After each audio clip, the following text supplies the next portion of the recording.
All right, today we are talking about how to build a technical writing agency. My guest today is Caity Cronkhite. She is the founder of Good Words Technical Writing Agency, and I'll tell you more about her in a moment, so stay tuned. Welcome to the Smart Business Revolution podcast, where we feature top entrepreneurs, business leaders, and thought leaders, and ask them how they built key relationships to get where they are today. Now, let's get started with the show. All right, welcome everyone. John Corcoran here. I am the host of this show. You know, every week I feel so privileged because I get to talk to smart entrepreneurs, founders, and CEOs of all kinds of companies. We've had Netflix, Kinko's, Grubhub, YPO, EO, Activation, Blizzard. You can check out our archives to see some of those different episodes that we've had there. And of course, this episode brought to you by Rise 25, where we help B2B businesses to get clients, referrals, and strategic partnerships with Done For You podcasts and content marketing. And you can learn more about what we do at rise25.com. All right. And I'm excited here today because I love interviewing other writers, and I've always been a writer through and through. That's how I still identify, even though I don't get to write as much as I used to. I'm mostly talking to people, which I enjoy doing as well.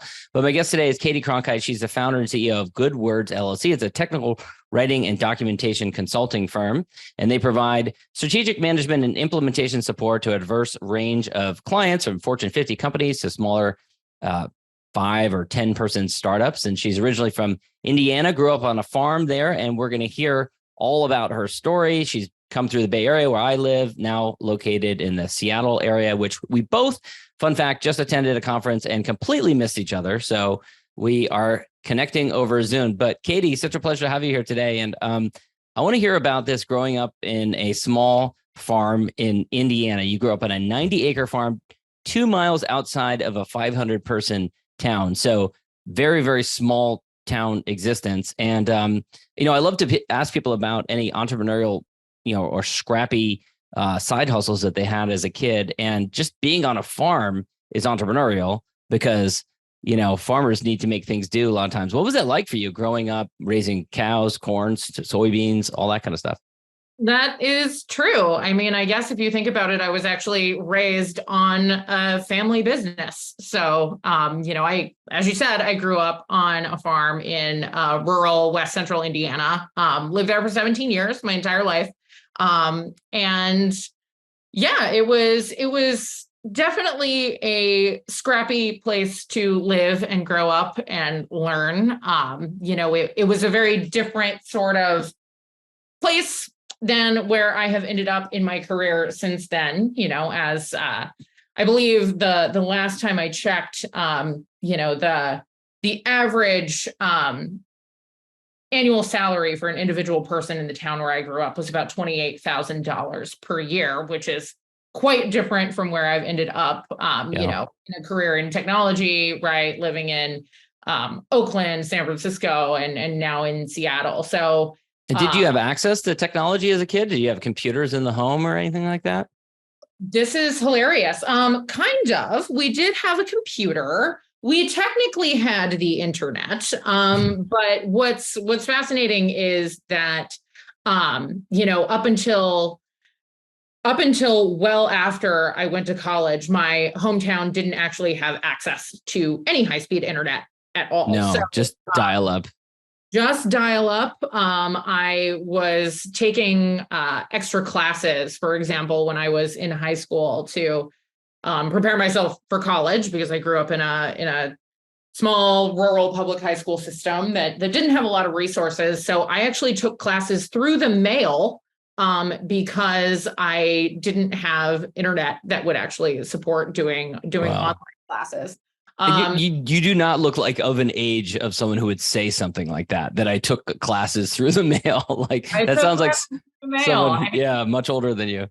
I mean, I think that's a huge takeaway, really. It's like, while the rest of the world was sort of moving on and advancing technologically around us, I grew up in the 90s and the 2000s.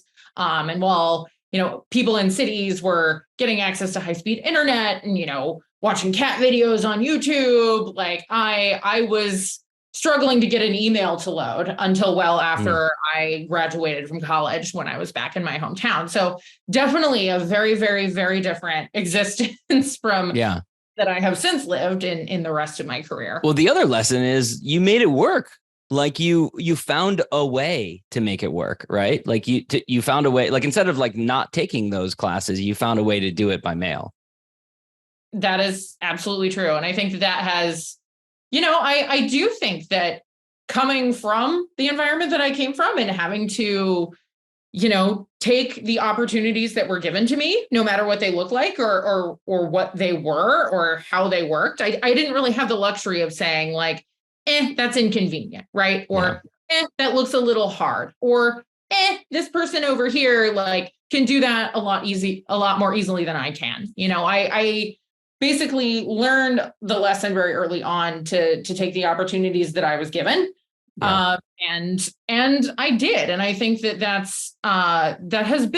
was a useful education for when I started my business eventually. And yeah. So what is it like for small town farm girl who goes off you go to Carnegie Mellon in Pittsburgh? And what was your perception of what living in the big city like when you're growing up on a farm?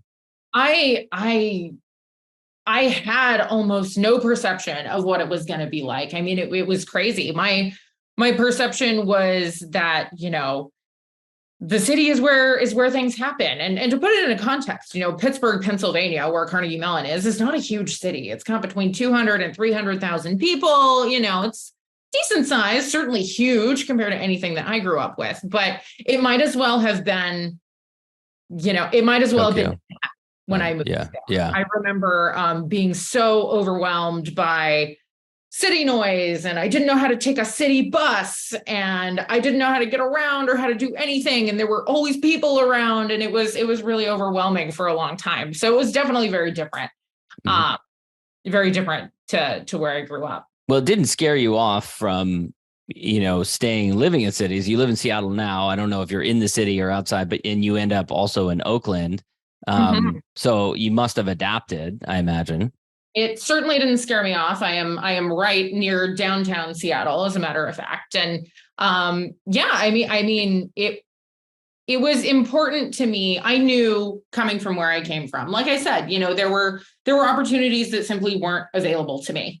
Whether that was having access to technology or having access to places to get a good education or get good healthcare or something like that, when I was growing up in Indiana. And that really affected me, and that really impacted me. And, when I got my golden opportunity to go to CMU and then, move on to some other pretty awesome places to live and work, I didn't take that for granted. I mean, it's still a very challenging environment to grow up in for a lot of people who live in rural areas. And it's that divide has only gotten more stark as the years have gone on. So yeah. Now Carnegie Mellon is very well respected for its scientific and technical degrees and programs and things like that. When you got to like the Bay Area and you started work for startups and doing technical writing, did you still was there a part of you that still felt like, sometimes this happens, like an inferiority complex? Like here I am, like not that far removed from growing up on this small farm, and now I'm walking into a skyscraper in San Francisco to tell this, startup how things should be done. Or did your background and training from Carnegie Mellon get you to a place where you're like, yeah, I belong here? That's a really interesting question. It definitely took me a while to get over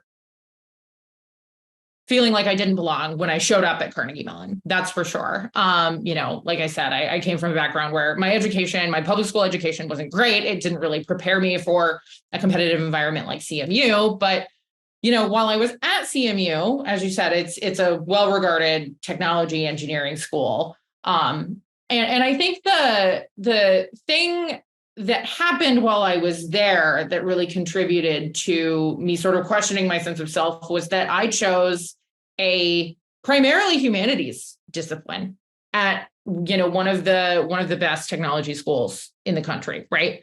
So I majored in writing. I was also doing a lot of science and math and technology education, on the other side of my degree. But I remember when I told my advisors and when I told some of my friends and my family that I was planning to concentrate in writing and go into a career in writing, whatever that was going to look like. I remember a few of them looked me in the face and said, okay, well, good luck being a barista for the rest of your life then. And I mean, that's really challenging, right? For a college kid who has big dreams and big ambition here. And it's really challenging for them to overcome that sort of resistance to their big dreams. Right. Yeah. And so, it's been a really interesting journey. Like when I got my first job as a technical writer in technology in San Francisco, it was like, I made it. I did it. Validation. I showed everybody that I could do this and that, it means something and that, following my dreams, if you will, wasn't in vain. So, and then it is interesting. Like you must be a little bit right brain, a little bit left brain, right? To have the technical side of you and the more liberal arts side of you. Yeah, it would seem so. And I love both equally. I mean, I've been a writer for my entire life. I've been, from the time I could read, I was writing stories, I was writing essays, I was writing in my journals, and then by the time I got to school and was applying it to jobs, I was doing it in marketing and journalism and now technical writing, right? But I've always loved the other side as well, which is why I wanted it to be prominent in whatever career I chose. Like, I love learning how things work. I loved living in San Francisco and Silicon Valley and hearing all of the crazy stories about what this startup unicorn was building over here and how they were making flying robots down the street and things like that. And I was always just fascinated to learn about what people were building and how it worked. And I really wanted to be a part of that as well. So writing user manuals is not exactly what most people think of as a sexy career, but it has been awesome for me. And it has been so much fun. Do you think that a part of you are, I might be reading into this, but better able to explain these complicated ideas and to explain them in a way that is accessible to the reader is a part of where you came from? Like, in other words, the fact that you came from a place where people don't speak in big highfalutin language using complicated, terminology, maybe that prepared you in a way. Absolutely. I absolutely think it prepared me because I know how it felt to show up at Carnegie Mellon and sit down for my first programming class. I had no idea what was going on. I had no idea what programming was. It was a required class. I had to take it. And I remember going up to my professor at the end of the class and just being like, what did you just talk about? Like, I don't even know what that was. Right. And so I have these very vivid memories and experiences of not speaking the language that others around me are speaking and wanting to help kind of bridge that gap for other people. I think it definitely shaped. It's amazing how vivid that experience can be. Something kind of experience like that where you feel so, foreign and confused and, it still drives the work that you do. Let's talk a bit about how you became an accidental entrepreneur because you were working for a startup at the time. Things were not going well. You could kind of tell the startup was not going to be around for much longer. And you needed to find a new career path, which led to freelancing, which led to starting a technical writing company. So take us through it. Yeah, absolutely. So if you had asked me the year before I left the startup, if I would ever want to own my own business or if I ever thought that I would have said, and I did say to people, no, absolutely not. I have no desire to do that. That sounds like a lot of work and other people can have it. But as you said, I was working at a startup and it was going the way of the Silicon Valley startup. It was not looking good. And I knew I needed to find something new. And so I had every intention of just getting a regular job. I went looking around for other jobs that were being posted at the time. And And I was sort of disenchanted by everything that I was seeing. Everything that was available to me at that time was something I had already done. It was either being a member of a huge team, or it was being the sole writer at a small startup, which is what the environment that I was trying to leave. And so, for a long time, I had done the thing a lot of writers do and I said, well, maybe I'll try freelancing someday. Maybe I'll try a project here or there. Maybe I'll give that a shot, when I have more money or in 5 years or when I'm more stable or whatever. And basically, I like to say that I founded my company with a real YOLO ethos because I just didn't have any better ideas. And I was what does that mean? What does YOLO ethos? Only live once. You only live once. You only live once.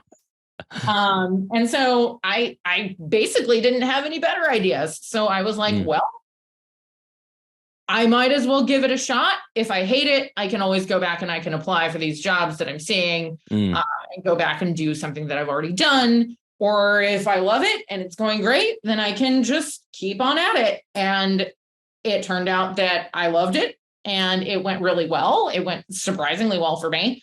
And then from there, just over time, I built my business out of my own freelance career. So how did you make those early hires? A lot of times people struggle with that. You get a project in and, it's for X number of dollars. And a lot of times people think, well, I can't hire someone else to do this because then I'll make a lot less money on this project. So they just end up keeping on doing it themselves. So how did you, make that transition? Yeah. So basically, I had too much work to do at some point. I was that person who didn't give away any of the work for a really long time. And after a year or so of working 60 hours a week on 3 different freelance projects for my clients, one of my clients plopped the 4th project on my desk. And they were like, we want you to help with this. We want you to do it. Mm-hmm. And basically, that was a really important fork in the road for me in building my business because I had the choice to either leave that money and that project on the table. It was a really interesting project. I was really excited to work on it. I did not want to leave it on the table. Or to, again, YOLO and try hiring someone for the first time to see if I could retain that project. And at least, I knew I wouldn't be making as much money as if I just did it myself, right? But at least I could make something. It was the difference between making something and making nothing by so. Of course, the challenge then is, and this is classic, right? Whenever you're busiest is when you need to hire. So you have 3 projects on your lap, a 4th one comes in, and then you have to hire someone. Was that a struggle finding people to hire, or because you'd been in the world for a while, did you know other technical writers that you could bring in? My first hire was not a struggle because of the relationships that I had made. So while I was at the startup that I had left to create my own business, there was a guy who was a super young guy. He was a student, an engineering intern from MIT, and he was there to do a hardware internship. And while we were both working at the startup, he came up to my desk one day and he was like, "Hey, you're Caity, right? You do all the writing?" And I was like, yeah, that's me. And he said, well, I'm really interested in learning what you do. I think maybe I want to do that. He was like, I don't really love my hardware internship. I'm curious about this.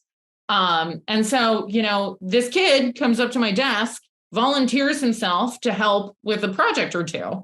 And he ended up being completely brilliant at it and was really, really great. So I trained him while I was at the startup, and then I hired him straight away to help me with that project. And he is still with my company today, which I'm very honored. Amazing. Yeah. That's so cool. Now, how did you adapt to all the different hats you had to wear now that you're writing a business? You have to hire, you have to fire, you have to, coach team members, you have to get clients, do sales, all those different things. I'm really curious about it because, I was a writer for many years professionally, and you can easily keep your head down and just work for 8-10 hours a day and not do any of those things when you're a professional writer, especially in a larger organization. So how did you adapt to all those other hats you had to wear? Yeah, well, I think what I loved about being a technical writer also applies to what I love about being a business owner and an entrepreneur.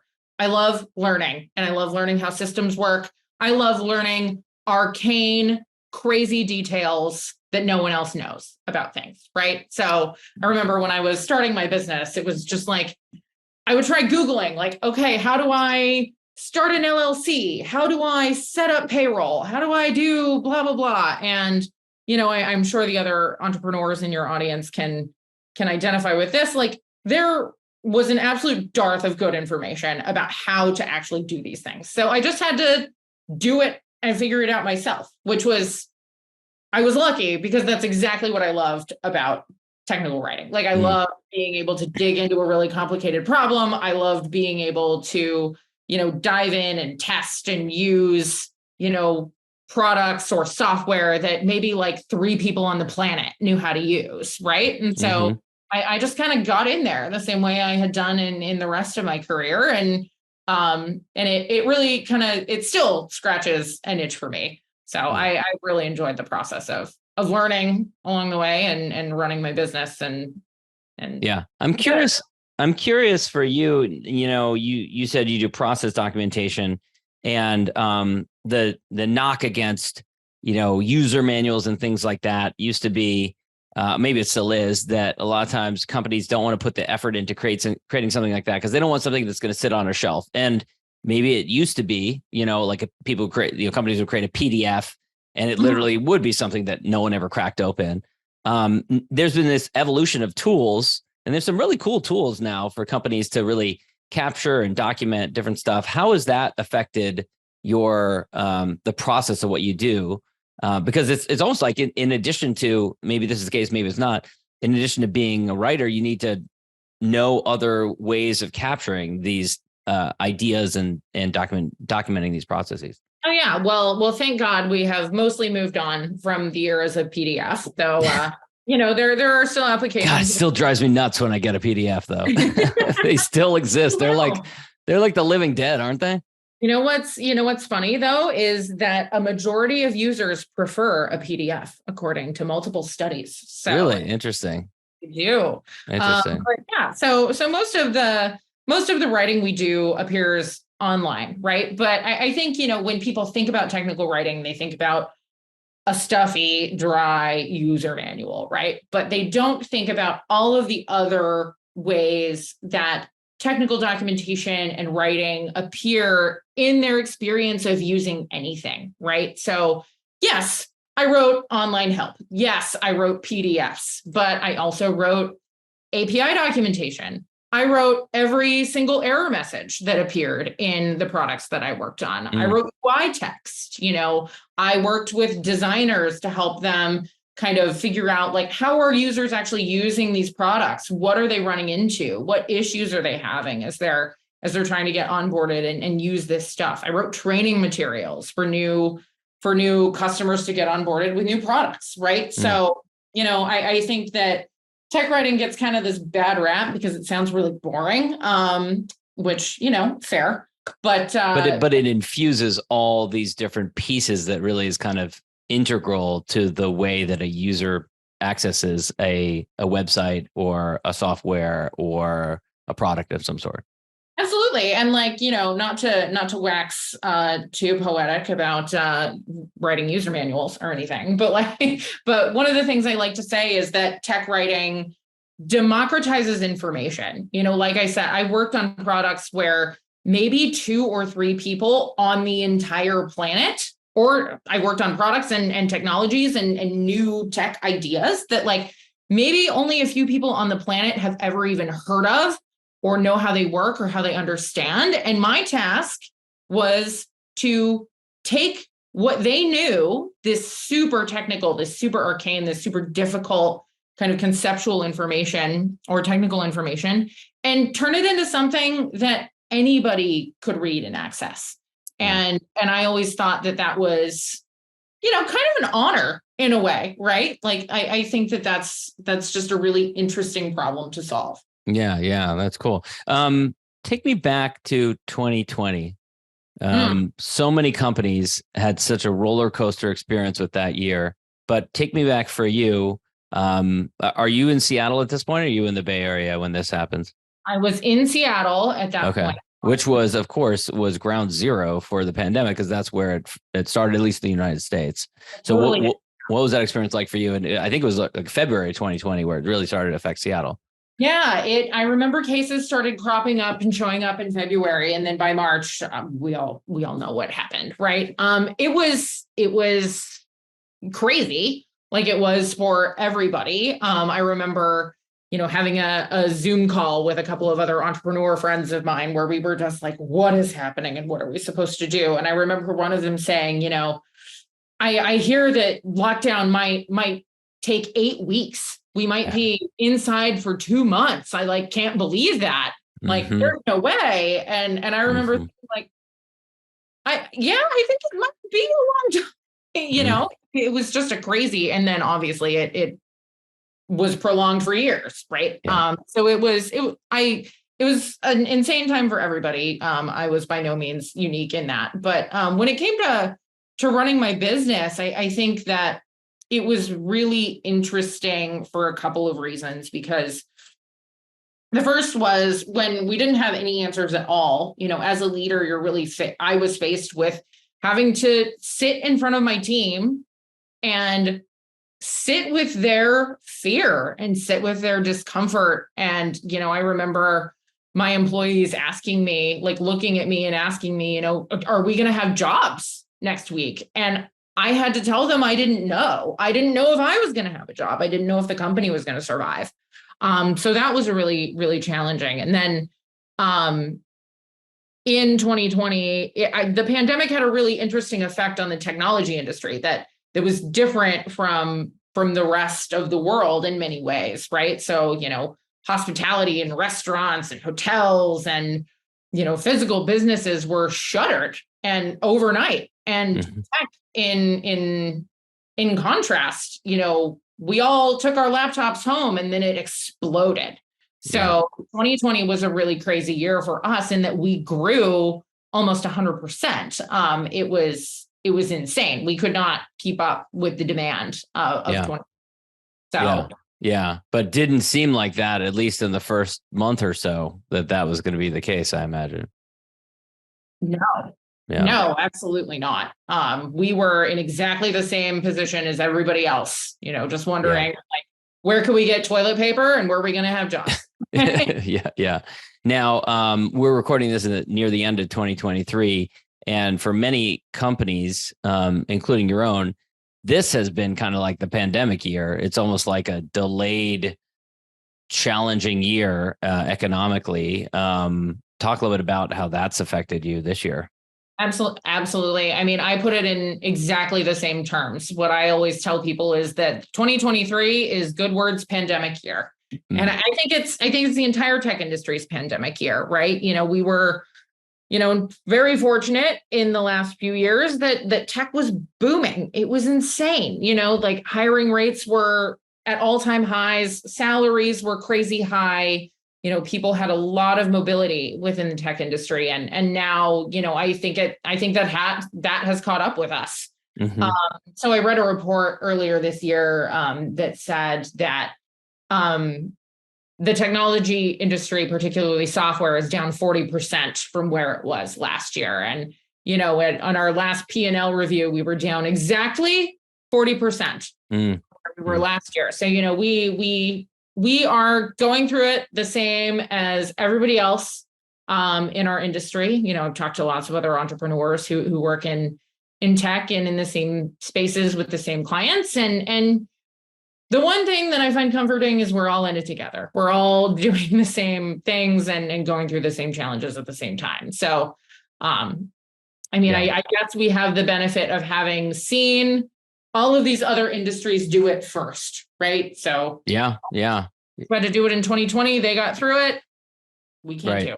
Yeah, I mean, it's really interesting. I've known other founders of other companies where 2022 was their trough year, and some were 2020 or 2021. It's been this kind of strange ripple effect where certain downturns in different industries then affect any particular company in different ways.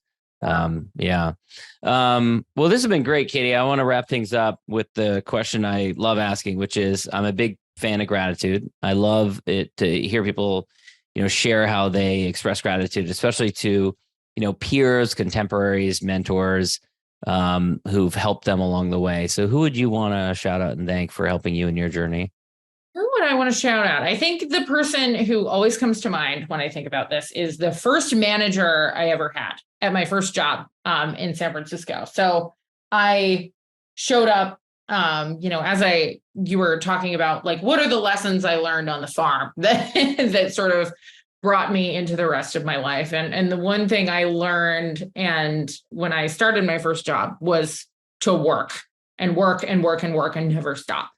And that got me pretty far, but that also got me pretty burnt out. And I was a very serious, very overworked 21-year-old when I showed up at my first job. And I remember my manager, who had hired me for that role, one day he sat me down in a conference room and he said, Caity, you're 21.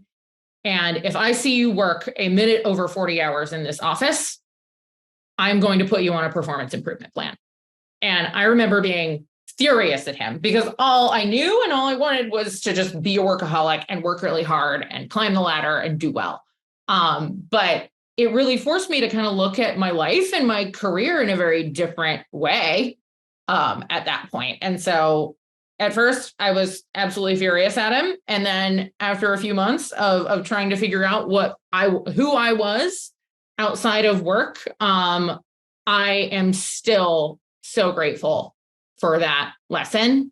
And it has really shaped who I try to be as a leader for my team and how I try to, help them fit work and their lives together in a way that helps everybody. So I'm going to give my shout out to Phil Choi That's great.